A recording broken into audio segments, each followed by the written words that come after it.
Ce projet de centre culturel et logement s'implante dans la ville de Valladolid, le long des voies ferroviaires qui traversent le sud-ouest de la ville. Il permet de créer le lien entre la gare de Valladolid et la périphérie de la ville, qui aujourd'hui est peu desservie. L'objectif du projet est de réhabiliter un ancien atelier Renfe et un bâtiment à programme mixte, composé d'un centre culturel et de logements. Ce bâtiment joue le rôle de point de repère pour Valladolid et permet de redynamiser ce site exceptionnel qui aujourd'hui est oublié de la ville. Le bâtiment s'installe alors dans un site urbain privilégié et permet aux habitants de renouer avec leur patrimoine industriel. Ce bâtiment existant se compose d'une structure avec des poteaux en béton, des arcs en acier et des murs de briques. L'objectif est de créer une nouvelle volumétrie tout en conservant au maximum la structure en voûte de l'atelier. Le noyau central s'intègre suivant la trame de cette structure et permet de desservir la nouvelle partie du bâtiment, puis les logements. Les volumes du centre culturel permettent de mettre en relation ces différentes fonctions en utilisant la boîte comme point d'articulation du projet. L'extension se compose de 2 volumes complémentaires, l'un horizontal et l'autre vertical. Au rez-de-chaussée, l'espace s'organise autour d'un axe principal qui permet de créer une grande nef où la structure de l'ancien bâtiment reste visible.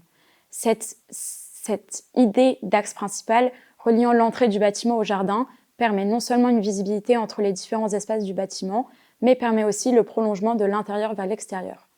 Le centre culturel est doté d'un programme varié et se divise entre plusieurs espaces d'exposition, des espaces de travail, une bibliothèque, un auditorium et une buvette. Ce programme mixte donne une identité particulière et singulière à cet équipement et offre, grâce à son plan libre, une multitude de possibilités d'aménagement. Le plan cherche à être le plus modulable et flexible possible. L'escalier principal se trouve dans la nef et donne accès au premier étage. Il est le point de départ d'un parcours qui mène le visiteur jusqu'à l'auditorium. Lors de son arrivée, le visiteur est projeté dans un grand espace où la perspective s'étend jusqu'au jardin. Les plateformes suspendues du premier étage créent des jeux de double hauteur et permettent de générer des vues entre les différents niveaux. L'auditorium prend place à l'ouest du bâtiment, derrière le noyau central. Son volume s'avance en porte-à-faux sur le jardin, marquant l'idée de légèreté et d'horizontalité. Depuis le 3e étage, on peut accéder à une buvette qui permet d'offrir une vision globale de l'auditorium et de la scène. L'intérieur du bâtiment présente un cadre neutre et épuré. L'espace est lisible et décloisonné et offre des parcours variés. L'organisation des salles d'exposition privilégie la création d'un lieu de tous les possibles. L'utilisation des différents matériaux permet de créer des jeux de contraste.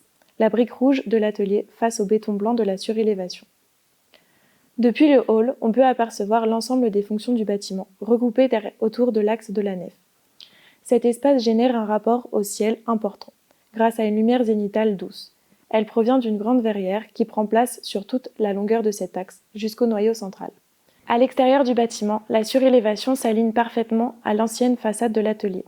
La double paroi en panneaux d'acier permet d'éclairer l'intérieur du bâtiment tout en gardant l'effet d'un volume simple et uniforme de l'extérieur. Le matériau gris contraste avec la brique tout en conservant le caractère industriel du lieu. Les accès au logement sont générés par le noyau central. Il permet de conserver la privacité des étages de logement en desservant des étages de transition. À partir de ceux-ci, d'autres ascenseurs desservent chaque étage supérieur. Les logements se divisent en 2 modules de 12 étages. Chaque module composé de 3 étages permet de créer 4 duplex accessibles par le premier étage et 6 simplex par le dernier étage. L'étage dispose d'un assemblage de 4 logements en duplex. L'espace s'étend de l'intérieur du noyau central vers l'extérieur. Les pièces humides sont alignées au noyau, laissant les chambres et le séjour vers les façades vitrées. Chaque logement possède 4 chambres et 2 salles de bain, accessibles facilement depuis l'entrée de l'appartement. Le séjour en angle dispose d'une double hauteur dans le but d'offrir une grande lumière et une vue d'ensemble sur la ville de Valladolid. Ces logements en duplex, spacieux et fonctionnels, disposent d'un plan simple. L'utilisation d'une bande de noyaux humides qui contiennent les sanitaires et les salles de bain permet de desservir les espaces des chambres tout en minimisant les circulations. Ils articulent les espaces les uns avec les autres et génèrent de nombreux logements. Le séjour en angle et en double hauteur permet de profiter d'une double orientation et offre une vue généreuse sur toute la ville. Tous les espaces sont visuellement interconnectés dans une continuité spatiale. Enfin, les portes coulissantes régulent les différents espaces.